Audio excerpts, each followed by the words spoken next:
Lors de la messe, tu as sans doute remarqué que les prêtres et les enfants de chœur portaient des vêtements spéciaux. Est-ce que ce sont de simples coutumes ou ces vêtements ont-ils un sens plus profond? Comme tu l'imagines, l'Église ne fait rien sans raison. Que remarques-tu en premier lorsque tu observes les prêtres, les diacres et les enfants de chœur? Quels points communs ont-ils tous? C'est l'aube blanche. Elle rappelle le vêtement blanc revêtu par les catéchumènes juste après leur baptême. L'aube blanche est le symbole de pureté et de virginité. Elle rappelle également le linceul du Christ, c'est-à-dire le linge dans lequel le corps de Jésus a été enveloppé juste après sa mort sur la croix. Un passage de l'Apocalypse, au chapitre 7, mentionne aussi ces robes blanches. Ceux qui sont revêtus de robes blanches, qui sont-ils et d'où sont-ils venus? Ce sont ceux qui viennent de la grande tribulation. Ils ont lavé leurs robes et ils les ont blanchies dans le sang de l'agneau. C'est pour cela qu'ils sont devant le trône de Dieu et le servent jour et nuit dans son temple.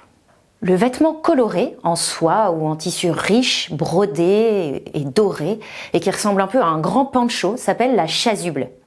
La chasuble n'est portée que par le prêtre qui célèbre. Si elle est si richement décorée, c'est qu'elle a pour but de montrer la grandeur et la gloire du Christ que le prêtre revêt pour la messe. Le prêtre célèbre en effet l'Eucharistie in persona Christi, c'est-à-dire configurée au Christ. Il faut donc qu'elle soit la plus belle et la plus éclatante.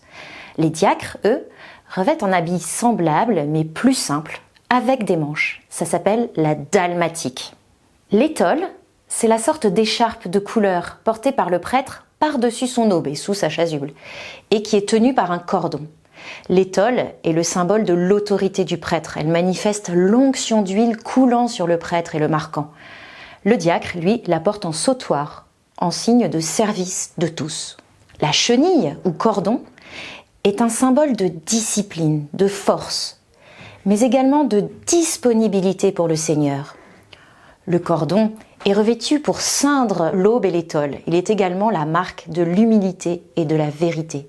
Comme saint Paul le recommande dans sa lettre aux Éphésiens, « Ceignez-vous de vérité ». De nombreux autres vêtements et instruments liturgiques possèdent un sens théologique profond, permettant d'approfondir le sens de la liturgie, la compréhension des rituels et au-delà notre foi et notre vertu de religion. N'hésite pas à demander à ton animateur ou à ton curé le sens de ces vêtements. Tu as sans doute remarqué aussi que la couleur des vêtements du prêtre et des ornements liturgiques changeait selon les jours. C'est que ces couleurs ont un sens. Elles manifestent les temps et les fêtes particulières que célèbre l'Église. Voici ces couleurs et leur signification. 1. Le blanc. Le blanc symbolise la lumière de Jésus et la vie. Et pour cette raison, elle est utilisée à l'occasion des grandes fêtes, à Noël, à Pâques, et aussi lors des baptêmes. Le violet symbolise l'espoir et l'attente. Le prêtre porte des vêtements violets avant les fêtes, pendant l'Avent, avant Noël, et pendant le Carême, avant Pâques, mais aussi dans la liturgie des morts, lors des funérailles. Pour les funérailles, le prêtre peut aussi porter du noir, mais cette couleur n'est presque plus utilisée. Le vert, c'est la couleur du renouvellement et de la vie. C'est la couleur que porte le prêtre pendant le temps ordinaire, c'est-à-dire le plus couramment. Le rose. Le rose, c'est un symbole de joie et d'exultation.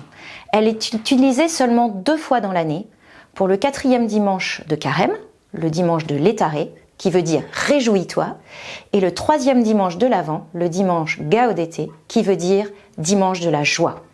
Le rouge rappelle la couleur du sang des martyrs et de la flamme de l'Esprit Saint. Le rouge est porté à la Pentecôte, la fête du Saint-Esprit, et pour les confirmations. Il est aussi porté le Vendredi Saint, les dimanches des Rameaux et lors des fêtes des Saints Martyrs. Et enfin l'or, c'est la plus solennelle des couleurs, et elle peut être utilisée tout au long de l'année à la place des autres couleurs liturgiques. Voilà, maintenant, en voyant le prêtre vêtu d'une couleur particulière, tu sauras tout de suite l'esprit que revêt cette Eucharistie, et tu pourras t'imprégner particulièrement de son sens.